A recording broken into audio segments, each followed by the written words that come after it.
আমরা মোমো চ্যালেঞ্জ করব ঠিক করে রেখেছিলাম। আমাদের মতো কে কে মোমো লাভার আছেন চলুন বলি আপনাদেরকে কি হয়েছিল আসলে। আমার পা ব্যথা নিয়ে তো আমি 2 মাস পুরাই বিছানায় ছিলাম। তো ডাক্তারের কাছে যাওয়া ছাড়া আমি আসলে নর্মালি কোথাও যাওয়াই হয় নাই, যাইনি। কিভাবে যাব, সিক ছিলাম। তো মোটামুটি পাটা একটু ফেলতে পারছি মাটিতে, হাঁটা চলা শুরু করেছি। তো এই মুহূর্তে ঠিক করলাম যে মোমো খেতে যাই। আমরা যেহেতু ঠিক করে রেখেছিলাম যে একদিন গিয়ে আনলিমিটেড মোমো অর্ডার দিব।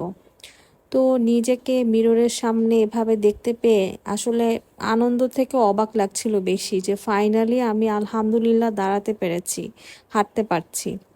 তো ফার্স্টে আমরা আসলে আড়ংয়ে যাব ঠিক করেছিলাম। আড়ংয়ে গিয়ে দেখি আড়ং বন্ধ। তো এরপর ওই ফ্লোরেই আমরা আরেকটি শপে ঢুকলাম, টুকটাক কেনাকাটা করলাম, কারণ 2 মাসের মতো বাসা বন্দি ছিলাম। বড় বোনের বাসায় যেতে পারিনি, কিছু করতে পারিনি।